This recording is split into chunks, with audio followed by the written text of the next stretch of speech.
Assalamualaikum warahmatullahi wabarakatuh. Maka malam ini tuan-tuan dimati Allah Subhanahu Wa Taala, kita sambung dalam bicara akhlak yang ada dalam Quran, dalam perkara dalam item yang ketujuh, iaitu jangan berlaku zalim. Maknanya jangan berlaku zalim ini merupakan satu akhlak. Kalau zalim dia dah tak jadi akhlak dalam Islam. Qala mu'alif rahimallahu ta'ala wa nafa'ana bi'ulumi fidain amin.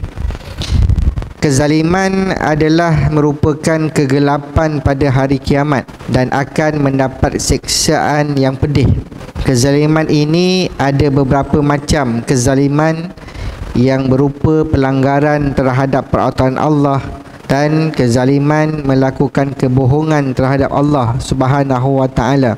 Orang yang zalim terputus hubungannya dengan Allah dan termasuk orang-orang yang menjauhkan diri dari rahmat Allah. Kerana itulah dilarang dalam Islam ini untuk kita berlaku zalim. Allah Subhanahu wa ta'ala berfirman, wa saya'lamul ladzina zalamu ayyal munqalibin yanqalibun. Dalam surah Syura ayat 127 Allah Ta'ala berfirman, maka nanti kamu akan tahu orang-orang yang membuat zalim ke mana tempat kembali mereka. Kemudian Allah Subhanahu wa ta'ala menyatakan lagi dalam surah Al-An'am, wa man azlamu mimman iftara 'ala Allahi kaziba au kazzaba bi ayatihi innahu la yuflihuz zalimun. Siapakah yang terlebih zalim ataupun terlebih menganiayai dari orang-orang yang mengadakan kebohongan, pendustaan atas Allah, atau orang yang mendustakan ayat-ayatnya? Sesungguhnya tiadalah beroleh kemenangan orang-orang yang zalim itu. Tuan-tuan yang dirahmati Allah Subhanahu wa taala, kita malam ini menyambung dalam perkara yang ketujuh antara akhlak yang ada dalam Al-Quran untuk kita laksanakan, untuk kita hiasi kehidupan kita ini dengan perkara-perkara yang baik yang kita kena ambil contoh. Apatah lagi dia ada dalam Al-Quran tentang larangan-larangan Allah untuk kita berlaku zalim. Zalim ini wada'u syai' fi makani, dia meletakkan sesuatu bukan pada tempatnya. Asal makna zalim ni meletakkan sesuatu bukan pada tempatnya. Ni maka dia dinamakan sebagai zalim.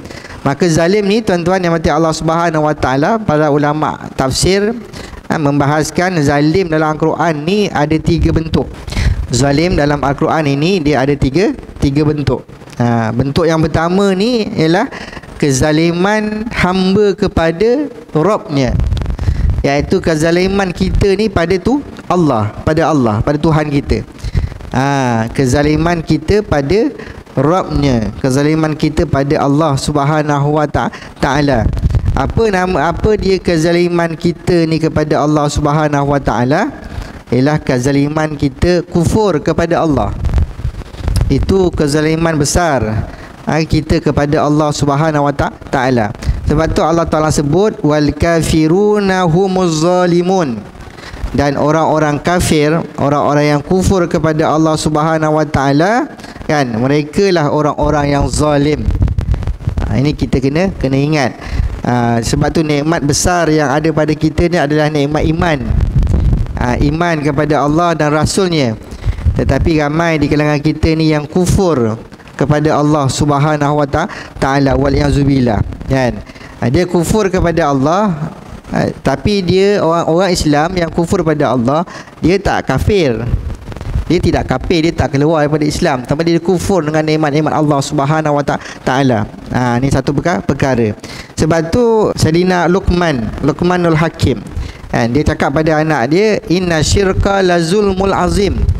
Sesungguhnya syirik pada Allah Subhanahu wa ta'ala merupakan satu kezaliman yang besar. Ni syirik pada Allah, kufur pada Allah merupakan satu kezaliman yang besar. Saya pernah sentuh pada tuan-tuan dalam pada pertemuan-pertemuan kita yang lalu tentang bagaimana masyarakat kita hari ini ramai lagi yang berlaku syirik pada Allah Subhanahu Wa Taala. Kalaulah kita masih lagi masyarakat kita ini masih lagi terjebak dengan hasad dengki, pawang bomo, kan, puja sana puja sini, itu jelas nyata-nyata memang syirik pada Allah Subhanahu Wa Taala. Dia nak beli nombor ekor, dia pergi jumpa mana-mana dulu. Kan, ada tak orang seramat macam tu? Ada, kan, macam itu. Nah, beli nombor ekor, dalam kepala otak dia nombor je dalam kepala otak dia. Kalau jumpa accident, tengok dulu kereta macam mana. Kalau kereta tu terbalik 4 tarik ke atas, dia terbalikkan nombor tu. Sampai tahap macam tu. Tu yang lebih malang lagi, kan, dia pergi jumpa tok bomo ke tok apa ke, kan, minta cabut nombor. Dulu ada orang tarik nombor, kan. Kalau orang tu pandai nombor ekor, apalah dia offer pada orang pergi jumpa dia untuk dapat nombor. Baik dia sendiri buat, dia kaya. Sekali tikam dapat 100,000, sekali tikam dapat 150,000. Kalau pada nisbah angka tu dapatlah dia kaya. Tapi tak, orang semua jumpa dia tu nak tarik nombor, dapat nombor. Bawalah lesung tembus, kata dia. Dulu masa saya kecil-kecil ni, saya cerita ni, masa saya umur sekolah rendah, masuk awal-awal sekolah menengah, kan, ada orang bawa lesung batu tu yang tembus tu, yang mak kita tumbuk sampai tembus, bawa pergi jauh-jauh tu, kan, jumpa, ni bawa, nanti dia tembuskan balik dengan nombor. Apa haram jadah. Haram, tak ada pun dapat naik nombor. Habis duit ribu-ribu, gaji ribu-ribu, habis ribu-ribu dengan judi. Jadi jumpa, itu sudah jelas syirik pada Allah. Kita sakit hati pada orang, kita hasad dengki pada orang, jumpa bombong sana, santau orang tu, sihir orang tu. Laku tak zaman sekarang? Laku. Cukuplah perbuatan itu syirik pada Allah Subhanahu Wa Taala. Itu kita nampak yang besar-besar, kan. Orang pergi puja-puja apa semua. Pergi kubur tak salah, tapi puja kubur tu yang tak betul. Pergi kubur ziarah pahala. Beri salam kat orang perkuburan, Assalamualaikum ya ahli diyar, kan, pahala, kan, dia sunnah. Tapi datang ke kubur memuja kubur, ini ada orang karamah ni, wali-wali Allah, dia puja pula wali-wali Allah tu, contoh begitu. Itu yang syirik. Tapi ada juga orang yang syirik yang dia zalim pada Allah sebenarnya, kan, yang kita tak nampak. Contoh, dia pakai cincin, tapi dia percaya cincin dia itu boleh beri manfaat dan mudarat pada dia. Cincin itu boleh memberi manfaat dan menolak mudarat. Habis syirik. Semayang tonggak-tonggik, pergi haji berapa kali ke, pergi umrah, semua habis. Kalau selagi mana ada dalam kepercayaan dia, kan. Ada orang kita dalam masyarakat kita ni, simpan benda-benda kat rumah. Simpan benda tu, kan, selit kat atas dinding ke, selit bawah katil ke, kan. Selagi mana benda ni ada, dia walaupun umur 70 masih lagi gagah perkasa. Contoh syirik pada Allah Subhanahu Wa Taala.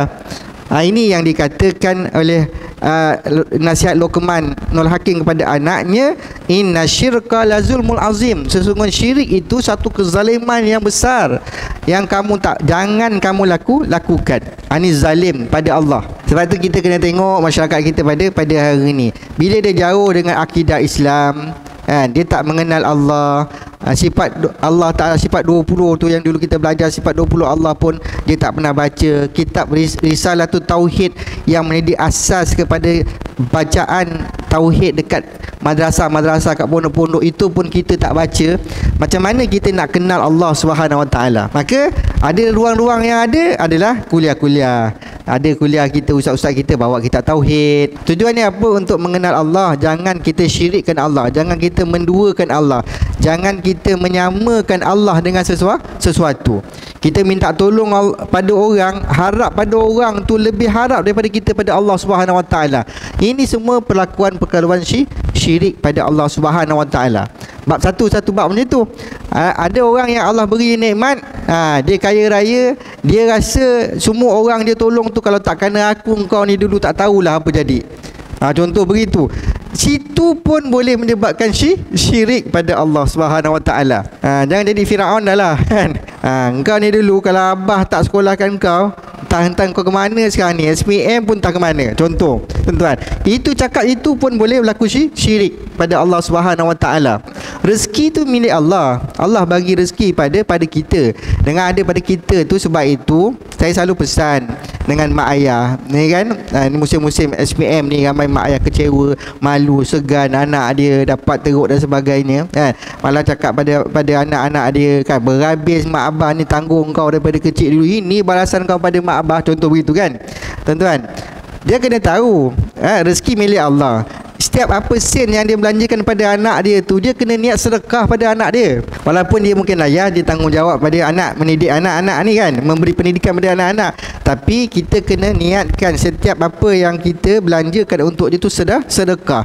Kita tidak meminta apa-apa balasan pun daripada apa yang kita berikan pada dia. Itu bagi mak bapak yang soleh, mak bapak ahli syurga. Dia bukan berkehendakkan kepada pulangan daripada anak-anaknya. Adapun kalau anak-anak tu soleh, anak-anak tu mengenal Allah, mengenal Rasul, pasti anak itu akan kembali dalam keadaan dia soleh. Itu dia memberi khidmat, ihsan kepada mak bapak dia. Tak payah kita minta pun nanti, tak payah kita minta. Memang sifat anak yang soleh kan, dia akan ihsan. Wa qadha rabbuka alla ta'budu illa iyyahu wa bil walidaini ihsana. Selepas kamu sembah Allah, Allah telah memerintahkan kamu agar sembah Allah. Selepas daripada sembah Allah itu, kamu kena ihsan, berbakti kepada orang tua. Ini perintah Allah. Maka anak yang mengenal Allah, yang mengenal Al-Quran, dia akan jadi anak yang soleh. Anak yang soleh, dia akan kembalikan balik ke ihsanan dan kesolehan dia itu kepada mak ayah kita. Contoh begitu. Itu sebab macam itu pun orang berkhidmat, engkau ni dulu kalau tak kena aku tolong, tak tahulah macam mana, dah keburu mati agaknya. Engkau dulu masa engkau lemah, siapa yang selamatkan kau? Ingat tak kena budi punya orang. Contoh macam tu kan. Ada ramai orang cakap macam itu. Dia lupa cakap-cakap dia itu juga merupakan syirik pada Allah Subhanahu Wa Taala. Soal ajal maut cuma di tangan Allah. Cuma Allah utuskan kita untuk selamatkan dia. Contohlah kan. Contoh begitu. Ini benda-benda yang kita kena faham, tuan-tuan. Kan? Kenapa dalam kitab ni akhlak itu sistem hidup yang mana dalam Al-Quran Allah larang kita daripada berlaku zalim. Panjang ni cerita. Yang kedua, itu zalim pada hamba kepada Allah.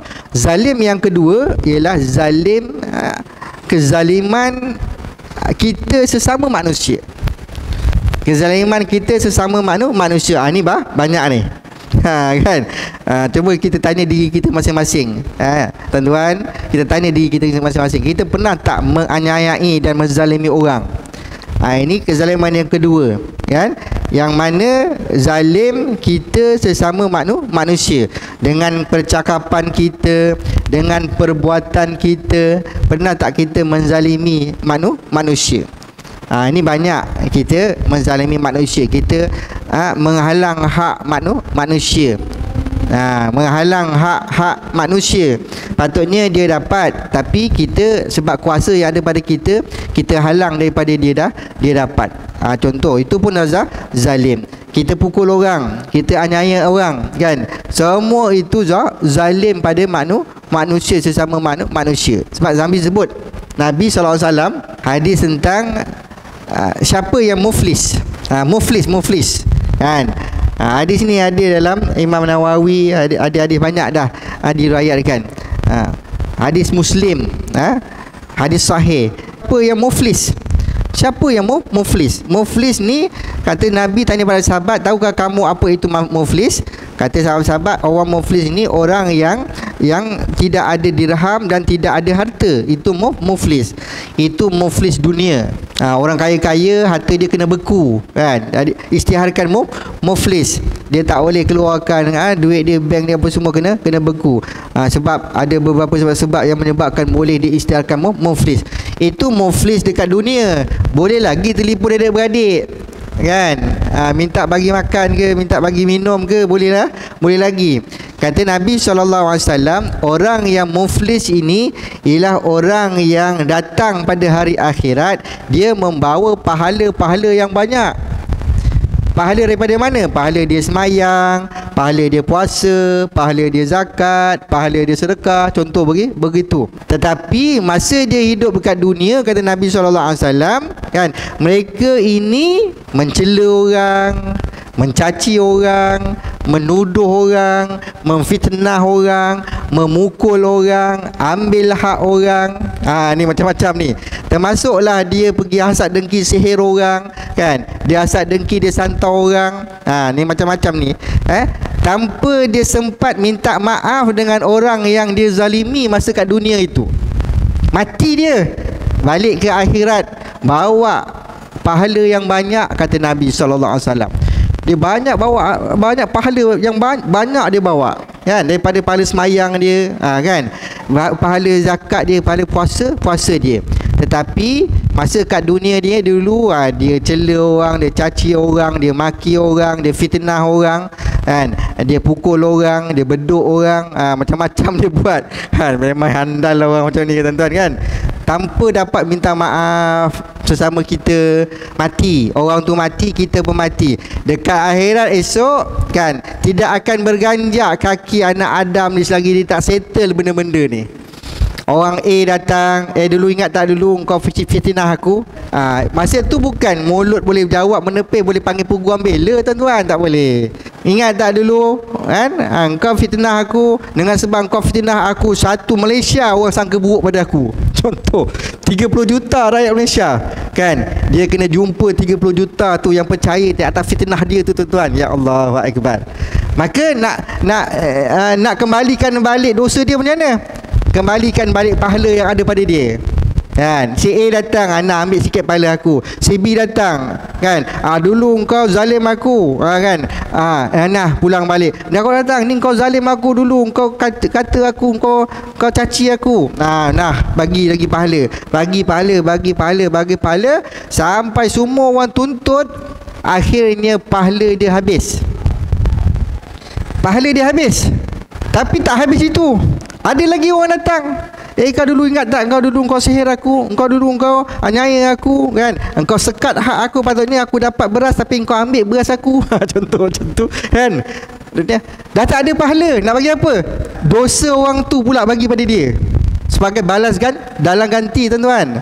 Ini hadis Nabi SAW, hadis sahih, hadis daripada riwayat Muslim.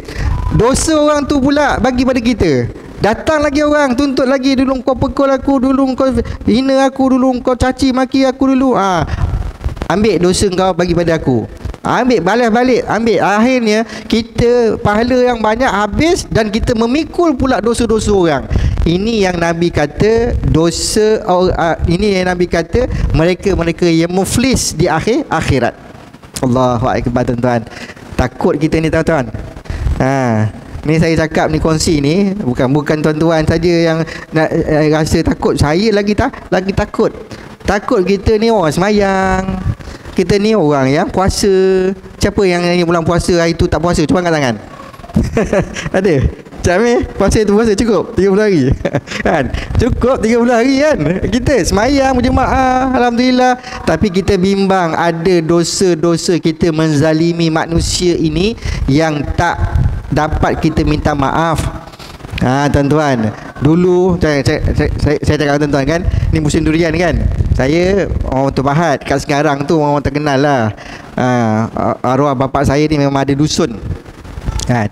Dusunnya dulu memang tak ada durian kahwin, durian kampung semua, tapi durian-duriannya semua double A, kan. Beli tanah tu, arwah bapak saya beli tanah tu, memang Allah anugerahkan tu tanah tu, pokok durian ni semua double A. Majoriti pokoknya semua memang sedap makan. Kalau musim durian, Cina-Cina memang akan tunggu buah durian daripada kebun saya tu. Orang tahu mana itu, Allah takdirkan, arwah rezeki Allah bagi, kan. Bila habis musim durian, bersihkan kebun tu, tabur garam ujung-ujung pokok, kan, ujung-ujung daun tahan tu, tabur garam apa semua. Kebun dijaga, kan, taklah semak samon, kan, atau hutan belukar. Besok musim durian lapang balik, lepas habis musim durian jadi hutan belukar balik, kan. Orang sakit hati, kan, nak pajak tak dapat, kan. Saya ni anak buah durian, tuan-tuan, pukul 3.30 pagi makan durian dulu. Dulu, kan, macam tu. Sebab tu sekarang ni kalau nak beli-beli, kalau cakap orang nak Nak kelentung-kelentung sikit tu kan susah sikit lah, sebab kita ada pengalaman tentang buah-buah durian ni. Orang tak dapat nak pajak. Apa dia buat tuan-tuan? Dia dengki pada kebun saya tu. Dia gerudi pangkal buah durian, pangkal pokok durian yang baik-baik tu, dia gerudi kan, dia masukkan cuka getah. Siapa orang kebun ni kenal lah kan. Dia masukkan cuka getah. Jadi pokok tu dia layu lagi patah atas kan. Buah-buah musim depan tu, bila buah tu, buah-buah dia separuh matang jatuh bersepah-sepah macam orang letak kebait kan. Ni Cina-Cina kebanyakan dia nak buah durian jatuh sekali serentak, dia tabur kebait ataupun dia tanam kebait kat pangkal, jadi buah tu jatuh. Tapi bila hantar Singapura apa semua, orang bandar makan, dia tak pandai nilai mana satu ni buah durian, belasah je lah kata dia kan. Padahal buah yang letak kebait tu dengan buah yang original tak sama rasa dia. Macam itu. Habis pokok tu sikit. Kenapa buah ni runtuh-runtuh? Ada satu pokok tu lebam separuh-separuh. Nak kata gerhana bulan tak ada kan. Macam itu tuan-tuan. Akhirnya berbelas-belas pokok, berpuluh pokok mati. Sampai sekarang tak tahu siapa yang buat tu. Kebetulan tahu tu sebab tertinggal botol cuka tu salah dalam kebun tu. Botol tu tertinggal kan. Bila panggil orang peladang, bapak saya dulu, arwah mak saya tu panggil orang peladang, panggil farmer, tengok kenapa pokok ni mati kan. Dia kata kena racun ni, kata pokok ni, kata dia kan. Barulah jumpa botol cuka tu, baru cek dekat pokok-pokok, rupanya semua ada bekas gerudi, dia timbul-timbul sikit dengan tanah. Jahat tak orang ni? Sampai sekarang saya tak tahu. Tapi saya dah cakap dengan mak saya, maafkanlah. Kita tak nak besok dekat akhirat, besok kita nak langkah masuk syurga tertangguh sebab nak settlekan masalah dengan hamba Allah ni kan. Kita maafkan. Dosa dia tetap dosa. Dia tetap dosa, tapi kita dah memaafkan, selesai bagi pihak kita, sebab kita orang yang dizalimi. Doa kita tu makbul kan. Ini tuan-tuan. Kalau berlaku macam gitu, macam mana dia? Mak saya dah mati, dia nak jumpa mak saya besok dekat padang mahsyar tu, walaupun mak saya dah maafkan. Ni orang-orang kita fikir balik. Ya Allahu Akbar. Dulu masa kita muda-muda, kita handal sangat, berapa ramai anak gadis yang kita rosakkan. Waliyahzubillah. Ada orang sejarah zaman silam macam tu kan. Pandang tengok dari licin sikit kan, dia rosakkan anak-anak dara orang. Dah tua baru dia sadar. Nak cari tu yang mana lagi, entah mana pergi orang-orang tu. Dosa dia menzalimi, dia merosakkan nama baik orang tu. Semua dosa kita sama manusia. Waliyahzubillah. Ini tuan-tuan yang mati Allah Subhanahu Wa Taala. Sebab tu Islam agama rahmat. Islam ni agama yang syumul kan. Dia mendidik kita, kalau kita buat dosa dengan Allah, kita boleh minta ampun dengan Allah. Dosa dengan manusia, kita kena jumpa manusia, mana satu yang kita buat dosa, minta maaf, minta halal. Dulu kita kecil-kecil, kita rembat rambutan orang kan. Kita rembat rambutan orang, kita rembat buah manggis orang, apa semua kan. Ya Allah Akbar. Saya pengalaman saya jaga durian ni, penagih-penagih dadah masa tu, dia nak curi durian, tanah saya lapang kan. Dia apa? Dia ikat guni basah tu, guni kain tu. Guni kain tu diikat dekat pinggang dia, jadi dia jadi macam baju gaun kan. Bila lalu dalam gelap, dia tak akan lama picit pun. Lalu dalam gelap sangkut buah durian tu, sangkut kulit lah pada apa tu guni tu. Dia ambil masuk dalam bakul. Dia tak ada kebun, pagi-pagi sebakul jual, pagi sebakul kan. Ya Allah, itu akbar. Kita halalkan je lah orang-orang macam tu. Ini zalim pada manusia, sesama manusia. Panjang saya cerita ni tuan-tuan kan. Zalim yang ketiga, zalim pada diri sendiri.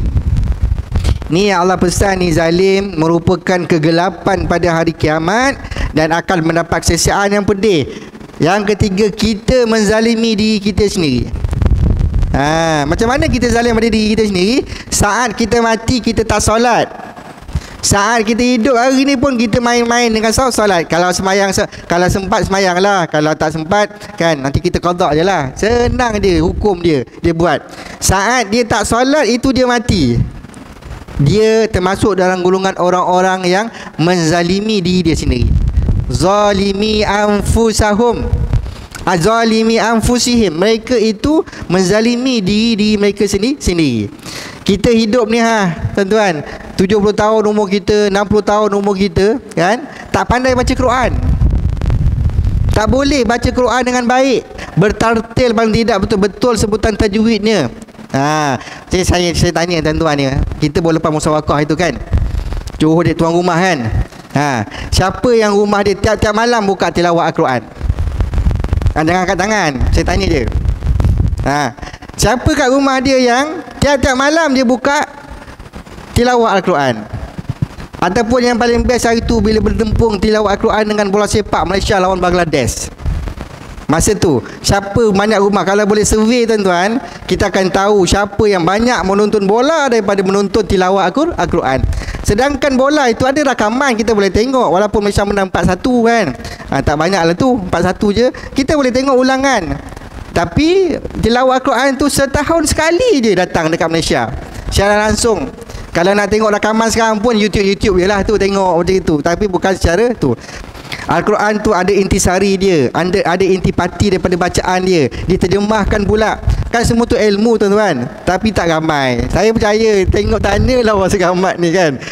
Mana dia tengok movie ke ataupun tengok tilawah Al-Quran. Ajak anak-anak tengok, dengar orang bertaranum ni, cantik lagu dia, Nahwan ke kan, Hijaz ke kan, Rush ke, contoh begitu. Tak ada tuan-tuan ya. Ini suatu benda, kalau kita mati, itu antara kita menzalimi diri kita, sebab kita tak boleh baca Quran dengan baik. Ini benda-benda simple je yang orang tak ambil kisah kan. Itu belum lagi kita buat dosa, kita buat maksiat kan. Kita buat dosa dan maksiat ini adalah dosa yang kita menzalimi diri kita sendiri. Allahumma salli ala Muhammad. Takut tuan-tuan, kita nak mati menghadap Allah ni kan, dalam barzah itu saja tu pun sudah cukup pedih azabnya kan. Apatah lagi kita ni hidup tak kisah dengan perkara-perkara yang kata Allah zalim.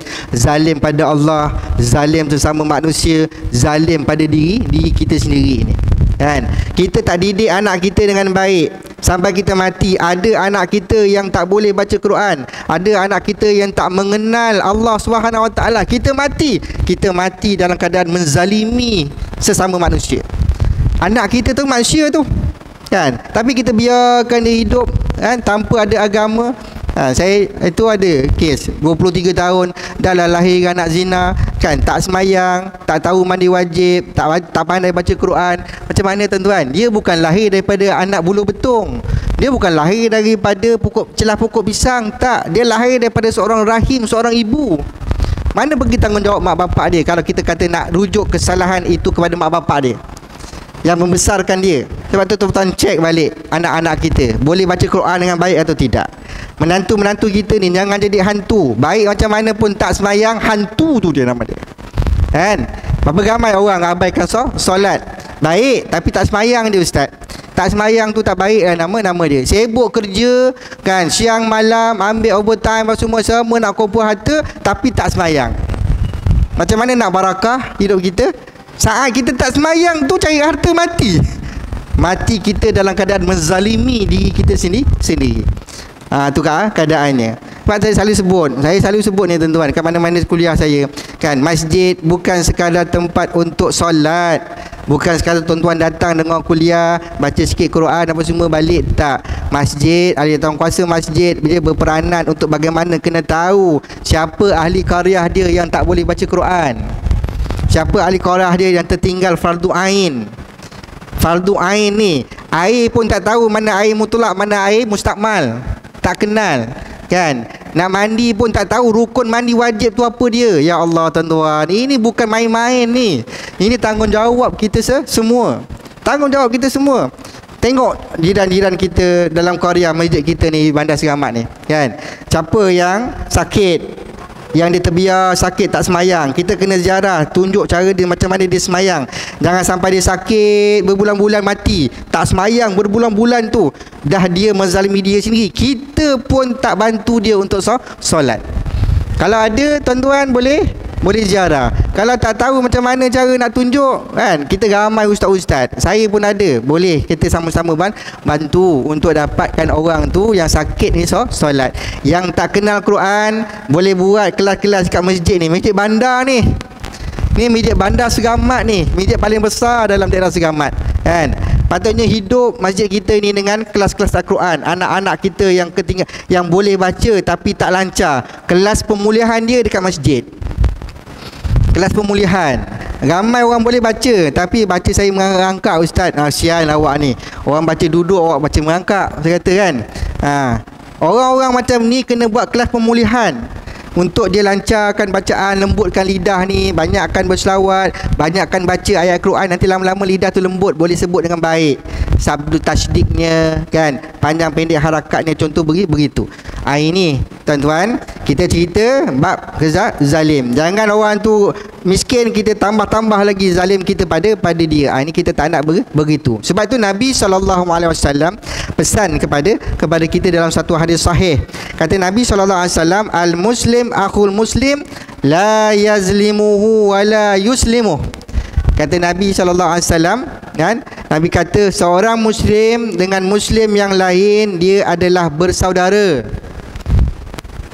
Saya sebut dengan tuan-tuan ni, kita bersaudara sebab kalimah kita la ilaha illallah. Kita bersaudara. Maka la yazlimuhu, kata Nabi SAW, kan? Dan jangan kamu berbuat zalim dan aniaya kepada dia. Maknanya kita sama kita ni, kalau kata kita diikat dengan akidah Islam ni bersaudara, innamal mu'minuna ikhwah, maka tak boleh kita buat zalim pada saudara kita. Pada orang bukan Islam pun tak boleh zalim, apatah lagi zalim sesama kita. Ini yang kita, berapa ramai hari ini suami zalim pada isteri, dan tak kurang juga isteri zalim pada suami. Ramai keadaan kita, tapi kita rasa tak berdosa sebab kita rasa biasa. Padahal itu dosa yang menyebabkan kita ini menempuh zaman kegelapan dalam kubur. Dalam kubur tu dah gelap dah. Gelapnya kubur, kan? Gelapnya segala-gala daripada alam, daripada cahaya lampu dan sebagainya itu dalam kubur.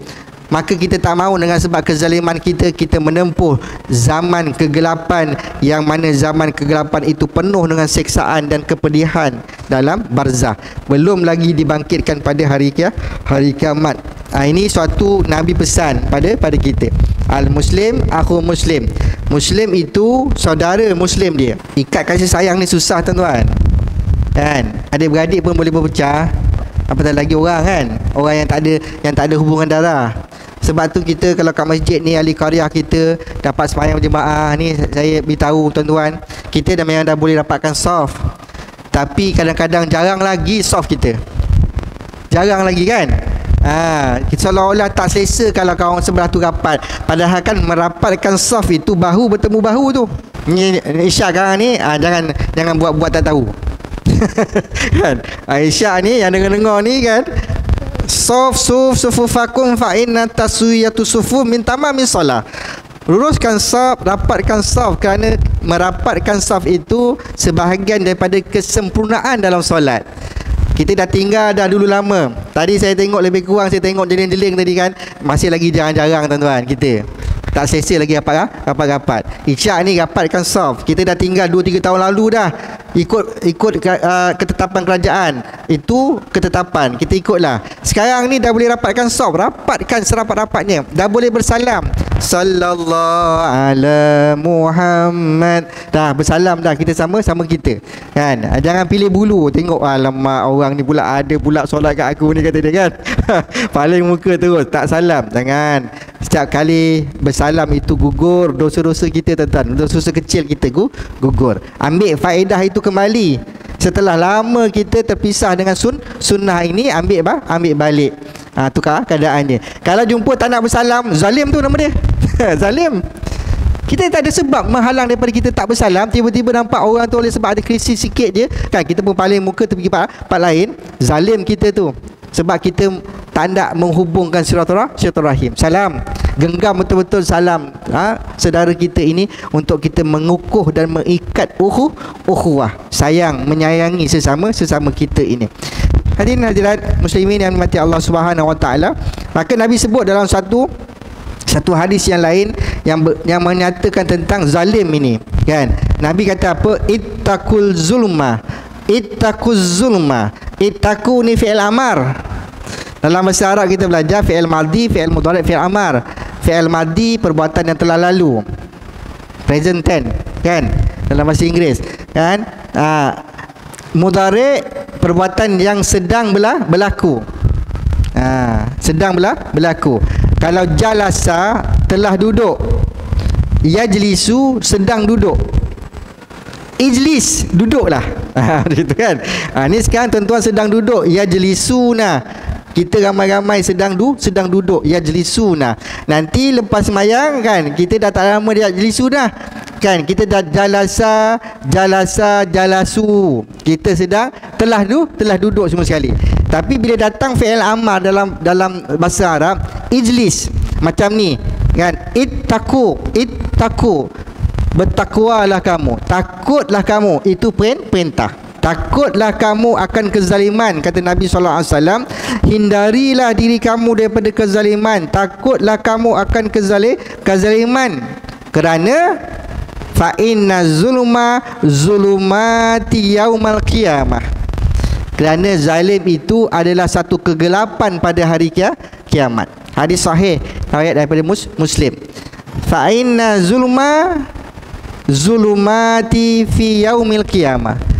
Zalim itu satu kegelapan daripada kegelapan padang mahsyar pada hari kiamat. Allahumma salli ala sayyidina Muhammad. Ini pesan Nabi SAW kepada kita. Tuan-tuan dimati Allah Subhanahu Wa Taala, sebagai kesimpulannya perbincangan kita pada malam ini kan, maka marilah sama-sama kita mengingati diri kita agar kita tidak berlaku zalim, sama ada zalim pada Allah, zalim sesama manusia, ataupun kita menzalimi diri kita sendiri. Doktor nasihatkan dah, awak ni tak boleh makan banyak sebab awak ada diabetik, kencing manis kan. Alah doktor, hidup sekali je, kata dia. Dia pun melasah semalam kan. Kau kena potong lutut sebelah kanan, kena potong kaki sebelah kiri. Lepas tu menangis seorang-seorang. Dulu masa orang beri nasihat, kamu tak dengar, kamu belasah je. Kamu menzalimi diri kamu sendiri. Zalim kita tentu pada diri kita, sebab ada orang nasihat dah. Semayang, monyet, jangan makan cili tu pedas. Tak kisahlah, kata monyet kan. Monyet pun makan. Lepas tu dia rasa pedas, dia tak tahu macam mana nak hilangkan pedas. Itu sifat monyet, dia tak pandai nak hilangkan pedas dia tu. Itu kita takkan macam itu. Orang dah beri nasihat, kita ambil teguran itu untuk jaga diri kita.